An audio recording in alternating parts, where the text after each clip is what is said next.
Hi. So, Ganesh Chaturthi is round the corner, and I thought it would be the best time to talk about the man himself, Vinayaka Ganesh. പരമേശ്വരനും ദേവി പാർവതിയുടെ കല്യാണം കഴിഞ്ഞ സമയത്തൊരു ഒരു ചെറിയ കഥയാണ്. അവർക്ക് പിള്ളേരൊന്നും ഉണ്ടായിരുന്നില്ല ആ സമയത്ത്. ശിവന് ഒരുപാട് ഈ ട്രാവൽ ഉണ്ടായിരുന്നു. അപ്പം ശിവൻ എങ്ങോട്ടെങ്കിലും ട്രാവൽ ചെയ്യുകയാണെങ്കിൽ എന്ന് വരുമെന്ന് അറിയില്ല, ദേവിക്ക് പോലും അറിയില്ല. പോവുകയാണേലും കുറേ വർഷങ്ങൾക്ക് വേണ്ടി ശിവൻ മാറി നിൽക്കും.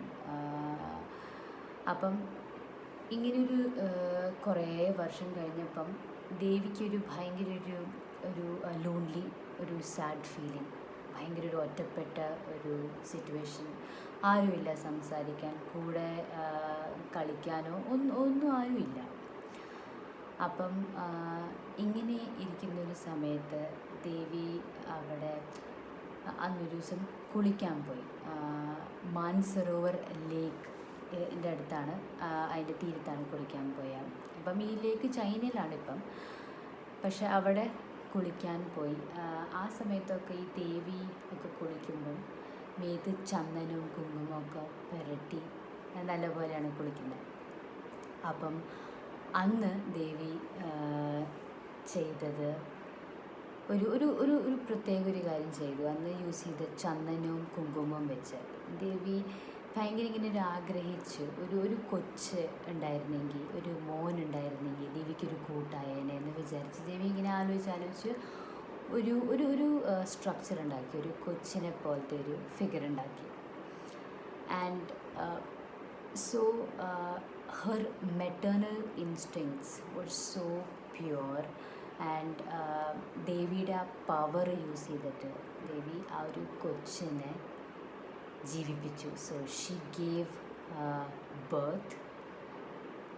അന്നാണ് ശരിക്കും നമ്മളിപ്പം ഗണപതി എന്നൊക്കെ പറയുന്ന വിനായകൻ ജനിച്ചത്. അപ്പം ദേവി ഭയങ്കര ഹാപ്പിയായിരുന്നു. ആ കൊച്ചും അമ്മയെന്ന് വിളിച്ച് ദേവിയുടെ കൂടെ പോയി. പിന്നെ അങ്ങോട്ട് എപ്പോഴും ദേവിയും ഗണേശനും ഒരുമിച്ച് കളിക്കുക, ഫുഡ് കഴിക്കുക, ഇങ്ങനെ കുറേ കാര്യങ്ങൾ ചെയ്തു. പക്ഷേ ഈ കൊച്ചുണ്ടായ കാര്യവും, ദേവിക്ക് ഒരു കൊച്ചുണ്ടായ കാര്യമൊന്നും ശിവൻ അറിഞ്ഞിട്ടില്ല. ശിവൻ എന്ന് വരുമെന്ന് അറിയില്ല. പിന്നെ ആ സമയത്ത് കമ്മ്യൂണിക്കേഷനൊന്നും ഉണ്ടായിരുന്നില്ല. അപ്പം ഇതുവരെ ശിവൻ അറിഞ്ഞിട്ടില്ല. അപ്പം എന്നും ഇങ്ങനെ കുളിക്കുന്ന പോലെ ദേവി ഒരു ദിവസം ഇങ്ങനെ കുളിക്കാൻ പോയി. അപ്പോൾ ദേവി മോനോട് പറഞ്ഞു, ഞാൻ കുളിക്കാൻ പോവാണ്, ആരെയും കിടത്തി വിടരുത്, ഇവിടെ നിൽക്കണം എന്ന് പറഞ്ഞു.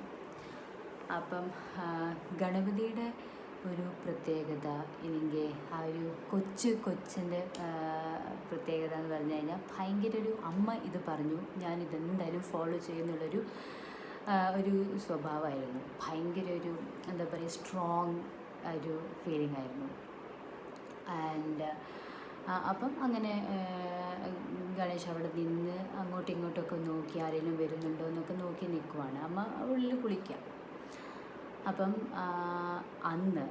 അന്ന് കുറേ വർഷങ്ങൾക്ക് ശേഷം, 14-15 വർഷങ്ങൾക്ക് ശേഷം പരമശിവൻ തിരിച്ചു വരിക ഫ്രണ്ട്സിൻ്റെ കൂടെ. കുറേ ഫ്രണ്ട്സൊക്കെ ഉണ്ട്. അപ്പം ശിവനിങ്ങനെ തിരിച്ചു വരിക. അപ്പം ശിവന് മനസ്സിലായി ദേവി ഇവിടെ കുളിക്കാൻ പോയിക്കുക. അപ്പം അവിടെ പോയി ദേവിക്ക് സർപ്രൈസ് കൊടുക്കാമെന്ന് വിചാരിച്ചു.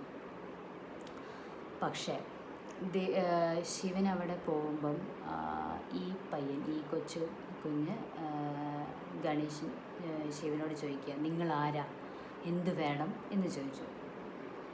ശിവനൊന്നും വേണ്ടിയില്ല. ശിവന് ഭയങ്കരമായിട്ട് കോപം വന്നു, ദേഷ്യം വന്നു. അപ്പം ശിവൻ വിചാരിച്ചു, ഞാൻ ആരാന്ന് പോലും ഈ കൊച്ചിനറിയില്ല, ആൻഡ് എൻ്റെ ഭാര്യയാണ് ഉള്ളിൽ, ഈ പയ്യനാരാ, ഈ കൊച്ചാരാ എന്നോട് ചോദിക്കാൻ. അപ്പം ശിവന് ഭയങ്കര ദേഷ്യം വന്നു. മാറാൻ പറഞ്ഞു പയ്യനോട്.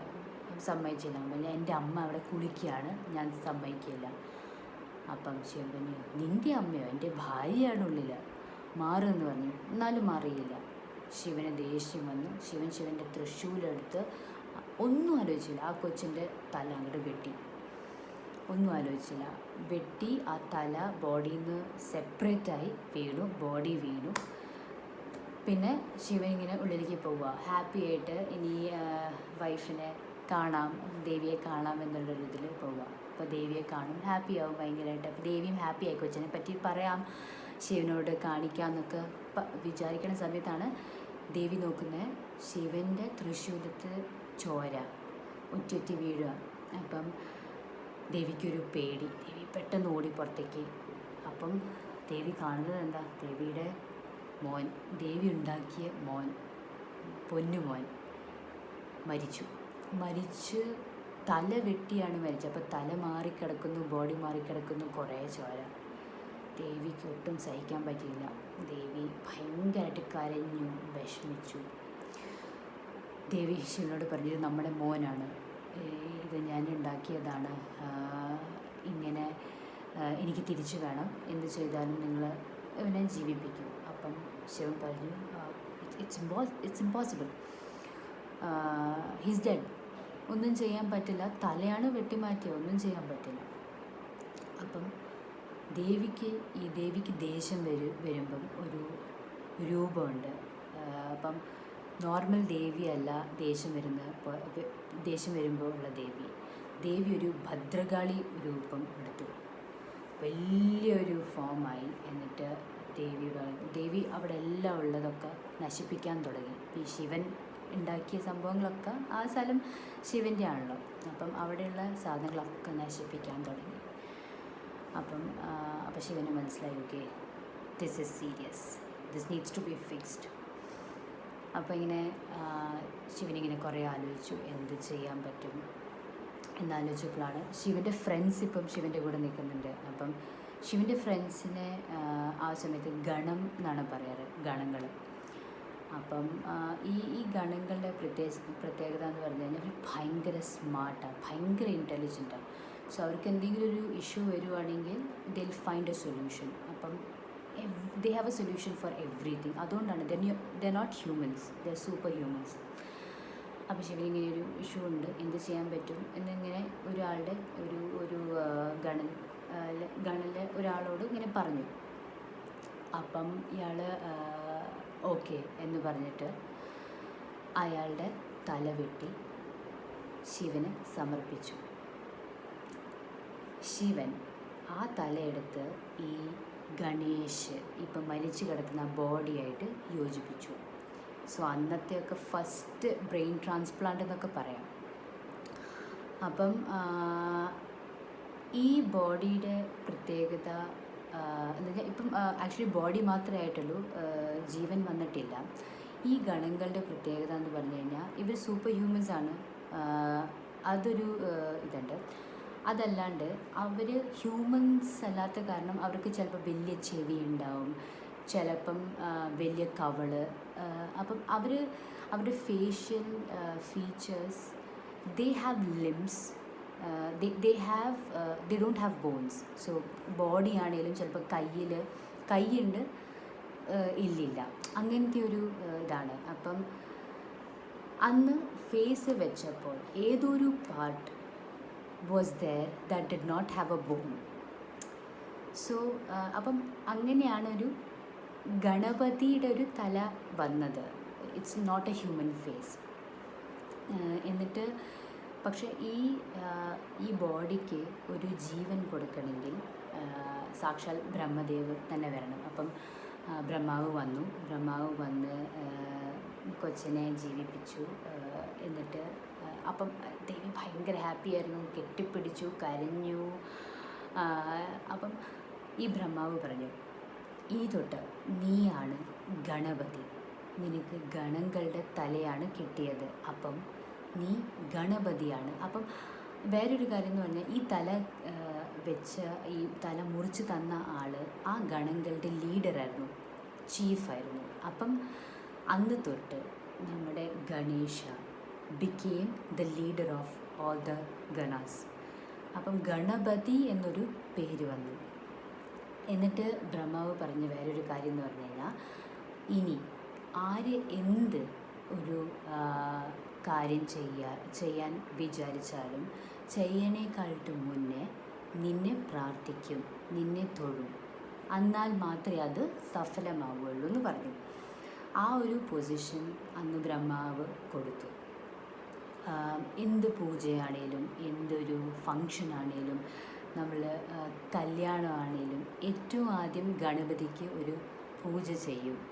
ആ ചെയ്യാൻ പോകുന്ന കാര്യം ഒരു വിഘ്നവും വരാണ്ട് സക്സസ്ഫുൾ ആവണം എന്ന് വിചാരിച്ചിട്ട്.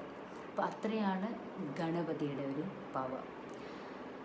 പിന്നെ ഈ കഥകൾ പറയുന്നതെന്ന് പറഞ്ഞു കഴിഞ്ഞാൽ ശരിക്കും ഈ ഗണം എങ്ങനെയാണ് ഇരിക്കണതെന്ന് ആർക്കും അറിയില്ലായിരുന്നു. അപ്പം ഈ പഴയ ആൾക്കാർ ഡ്രോ ചെയ്യണ സമയത്ത്, ഈ ഗണേശ ഡ്രോ ചെയ്യണ സമയത്ത് ഗണമാണ് ഏതോ ഒരു part is not like human എന്നറിയാം. അപ്പം ആൻഡ് അവർ ഈ ഡ്രോ ചെയ്യുന്ന ആൾക്കാർ the closest thing that they had seen was an elephant.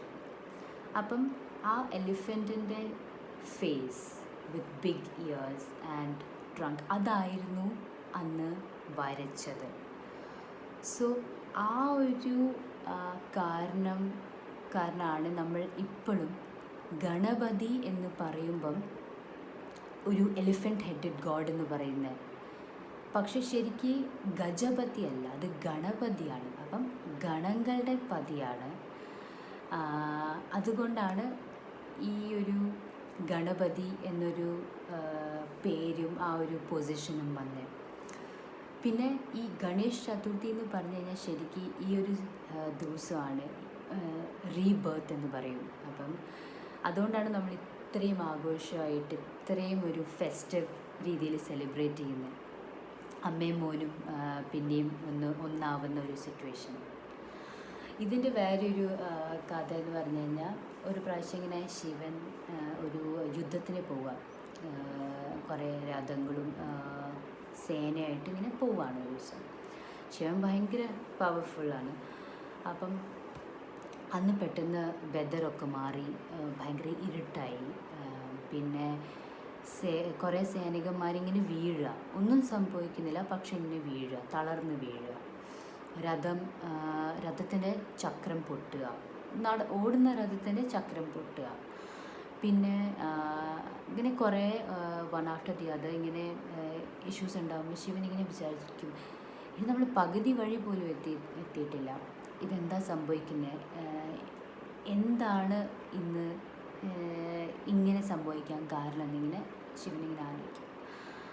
അപ്പോഴാണ് ശിവന് ഇങ്ങനെ ഗണപതി ഇങ്ങനെ മനസ്സിലിങ്ങനെ ഒരു എന്താ പറയുക, ഒരു വിഷൻ പോലെ വരുന്നത്. ഗണപതി പറയാം, അച്ഛൻ ഇന്ന് എന്നെ തൊഴാണ്ട് പോയല്ലോ, എനിക്ക് നിവേദ്യം തരാണ്ട് പോയില്ലേ എന്ന് പറഞ്ഞു. അപ്പോഴാണ് ശിവന് മനസ്സിലായി, അയ്യോ ഇന്ന് ഞാൻ രാവിലെ ഇറങ്ങിയപ്പം മോനെ തൊഴുതില്ല. അപ്പം എല്ലാം അവിടെ നിർത്തി ശിവൻ വേഗം ഇറങ്ങി സൈഡിൽ ഗണപതി പൂജ ചെയ്തു, നിവേദ്യം സമർപ്പിച്ചു. എന്നിട്ടാണ് അവർ മുമ്പോട്ട് പോയത്. ആ യുദ്ധം ജയിച്ച് തിരിച്ചു വന്നു ശിവൻ. അപ്പം അത്രയും പവർഫുള്ളാണ് ഈ ഒരു ആൾ, നമ്മുടെ ഗണപതി. അപ്പം സ്വന്തം അച്ഛൻ പോലും പൂജിക്കും. അപ്പം അത്രയും ഒരു എഫക്റ്റാണ് ഉള്ളത്. അപ്പം അത്രയേ ഉള്ളൂ. ഈ ഒരു കഥ ഇഷ്ടപ്പെട്ടെന്ന് വിചാരിക്കുന്നു. Thank you.